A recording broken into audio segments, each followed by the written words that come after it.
Hello mga kaparikong! Isang magandang umaga muli, magandang araw sa inyong lahat. Sana ay nasa mabuti kayong kalagayan. Ako naman ay nasa mabuti ring kalagayan. At ngayong araw na ito, ang pag-uusapan natin ay ang kung paano gamitin ang mga lumang internet wifi ninyo. Okay, ang tanong is, pwede pang gamitin pa ang mga lumang o pinaglumaan na mga internet wifi. Marami sa atin may mga ganyang mga gadget pa. Akala natin wala nang gamit. Yung iba tinatapon na lang ano. So alam nyo ba mga kaparikong na ang mga lumang mga internet wifi natin o router natin ay pwede pang gamitin as a extender. Yeah, tama. Extender. Internet Wi-Fi extender. Ang ibig sabihin yan. Yan. So yan ngayon ang i-discuss natin mga kaparikong. At isa na namang video ang ating gagawin ngayon para may bahagi rin natin sa mga iba na hindi pa nakakaalam ay matuto rin sila na gamitin ang mga luma o mga pinaglumang mga Wi-Fi, router sa kanilang tahanan upang magamit pa ito as a Wi-Fi extender. Okay, so start tayo mga kaparikong. Okay, so ito yung mga pinaglumaan ko na mga router natin, mga Wi-Fi, internet, modem router natin mula sa mga iba't ibang ISP natin, internet service providers natin. So mayroon ako dito na Globe at Home prepaid wifi, mayroon akong PLDT Home DSL dito, at ito another Globe broadband, at isa pa dito yung PLDT Home DSL natin. Yan, so lahat nagamit ko yan guys, at luma na mga yan, lahat ay mga luma na. Yun, so yan ang mga kakailanganin natin. Set up natin ito, configure natin itong mga ito para magamit natin na internet wifi extender natin. Pwede itong ilagay sa ating mga kwarto kung yung mga router natin ay medyo malayo, medyo pag pumunta ka na sa kwarto mo mahirap nang makahagap ng signal. Pwede itong gamitin, or let's say yung router mo na install dun sa baba at yung kwarto mo nasa second floor, nasa third floor pa, mahirap nang makaabot yung signal doon ng inyong wifi. So pwede natin gamitin guys itong mga old router ninyo, wifi router ninyo para maging extender doon sa kwarto ninyo, at para syempre lumakas yung signal. Okay, so isa yan sa mga kakailanganin natin, at syempre kailangan din natin ng laptop or mismo itong ating mobile gadget lang ang ating gagamitin para sa kaunting configuration niya mamaya. Okay, so dyan lang muna guys, tuloy natin mamaya. Okay, so ang first step na gagawin natin ay i-reset muna natin itong old wifi router na ito. Okay, so nakikita ninyo dyan yung maliit na butas, small hole na reset button, or may butas dyan, yan. So yan yung i-reset natin. Okay, so reset natin guys. Bago natin magamit ito, kailangan natin ibalik doon sa default niyang parameters. Okay, so yan ang gagawin natin. So ang gagamitin ko lang dito ay mayroon akong pantusok dito. Ito yung Allen range natin. Pwedeng gamitin ito, basta papasok ito kasya dito sa butas. I-press lang natin ng mga 10 seconds hanggang sa restart yung system, yung gadget na ito. At ibig sabihin, pag umilaw yung mga indicator niya rito, yan, pag umilaw yung mga yan, nag-restart na siya, nag-reset na siya. Okay, so bago natin gawin yan, i-power on muna natin. So nakalagay na yun yung power adapter. Ipa-power up lang natin itong old wifi natin, router na ito. Okay, so ito siya, ipa-power up lang natin. So 12 volts lang naman ito. Okay, yan. So ilagay ko dito guys. Yan. Okay, so nakita ninyo, umilaw. Yan. Yan. Okay, so ngayon para magamit natin ito guys, ibalik natin sa default na parameter nito, i-reset natin. Okay. Yan, so reset lang natin ano. Yan, ipipress ko lang siya dito, hindi nyo nakita kasi medyo maliit itong space ano. At saka mag-isa akong nagbibideo nito. Okay. Yan, so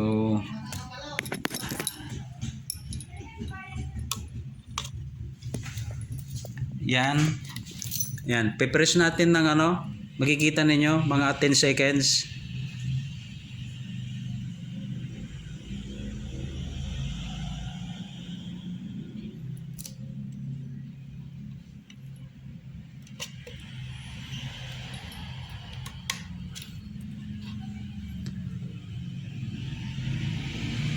Hintayin lang natin. Ayun, so yun, pag umilaw yon guys, ibig sabihin nag-reset siya.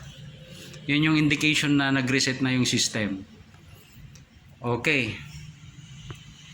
Okay guys, so i-type natin dito sa username at saka password nitong firmware ng Globe na ating ni-reset. Okay. So ang ano niya is admin. So dapat yung admin ang ano natin, tapos yung password niya, ang password nito is ito. Pasok natin yung 3U. Pakita ko na kasi hindi nyo naman magagamit ito kasi wala naman sa inyo itong unit. H2B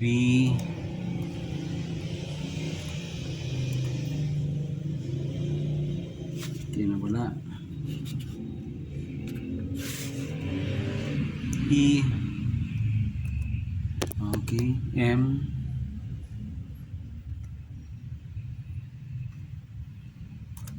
E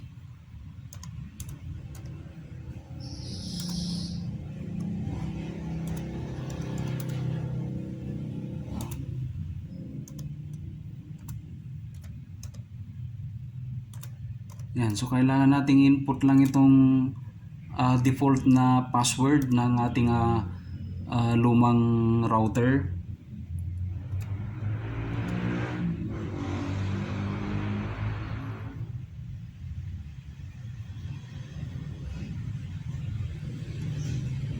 Yan, so pwede nating i-login guys. Just click on login. Yan, so kikita natin dyan, napasok natin yung firmware nitong lumang Wi-Fi or internet router na ito. Pupuntahan natin, diretso tayo guys dito sa may network. Okay, so puntahan natin yung network, tapos check natin, pupuntahan natin yung LAN. Bakit LAN? Kasi yung LAN na lang ang gagamitin natin. Mamaya papakita din natin kung ano yung gagamitan natin ng RJ45 na patch cable. Okay, dito sa LAN guys, sa DHCP server, ang papalitan lang natin itong IP address. Kasi naka default siya sa 192.168.254.254. Kasi ito ay ginamit noon as a router, internet router or router Wi-Fi. So ngayon, papalitan natin yan. Isusunod natin dito sa gamit nating or current na gamit nating Globe din na broadband internet. Okay, yun yan, so yun ang papalitan natin. Pangalawa ay kailangan nating i-disable itong DHCP server. Ano naman itong DHCP server? Ito yung pwede nating IP addresses na pwede nating magamit just in case ito ay nakakonect sa ating router modem o ginagamit nating router modem at the same time yung Wi-Fi niya. So yung ranges ng IP addresses na pwedeng gamitin ito po yon. Pero this time, gagamitin natin Wi-Fi extender na lang itong unit na ito, kaya di-disable natin ito. Okay, so in-click natin yung enable DHCP server. Yan. Tapos, ang papalitan natin itong IP address. Let's say, palitan natin ito ng 192.168.254.40. Yan. Tapos, isi-save natin guys. Isi-save natin. Okay. Yan. O, resubmit lang natin guys. Okay, nag-session timeout siya. So, kailangan nating mag-login uli. Gamit yung kanina, no? Yun. So, puntahan natin uli yung network. Tapos, sa siyang signal, yung wifi natin, yung extender natin o yung repeater natin, eto. So, napalitan na natin kanina ng ng IP address niya, 192.168.254.40. Yan, ang gawin natin, itong patch cable na to na may RJ45 connector from our internet router, isasaksak natin dito sa ating lumang router. Okay, try natin saksak dito So, wag na yung sa DSL guys, dito na lang sa kanyang local area o LAN port. Try natin mamaya kung mag-connect siya, re-repeat siya mag-extend siya ng signal. Internet. Yun. So, naipasok natin guys. Yan.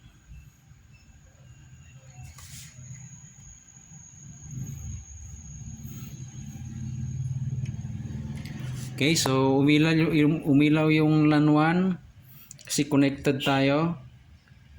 Ayan.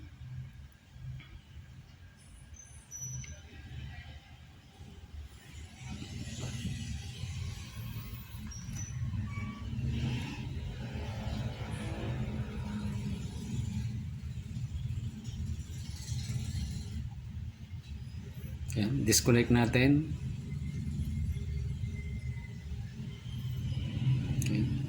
Tapos, i-connect natin ulit.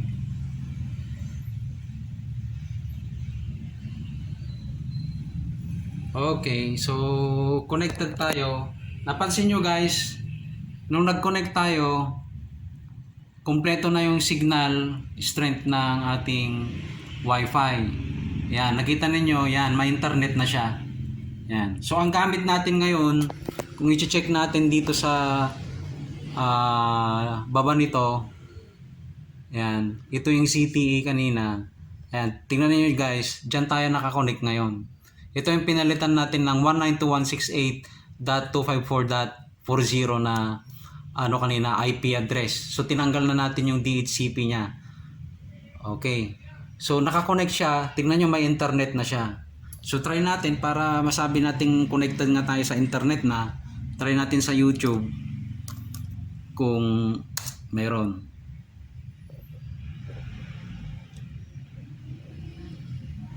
Yan.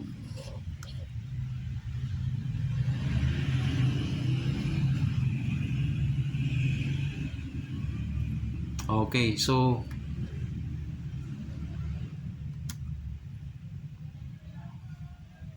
yan. So ganyan lang kasimple guys. So meron na siyang internet. Pwede nyo i-test, speed test yung speed ng binabato niyang internet sa inyong gadget.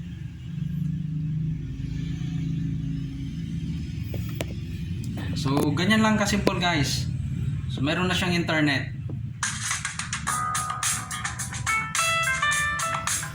Yan. So nakakonect tayo sa ating ngayon, Wi-Fi extender ngayon o repeater. Ayan. Ayan. Ito yung ZTE. Ayan. Okay. So, ito yun. Yan na yun.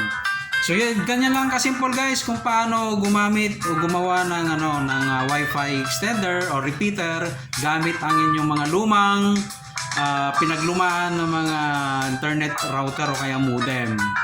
So okay, so guys, maraming salamat for watching. Thank you for watching, and please like our video, like our channel, subscribe to our channel para sa mga susunod nating mga tutorials na gagawin dito. So once again, this is Edwin. Thank you so much.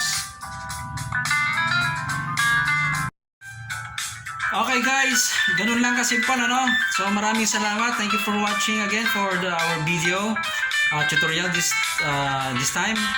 And I hope you will again watch our videos, our vlogs. And if you don't still subscribe to our channel, please click on the subscribe button below. At the same time, please like our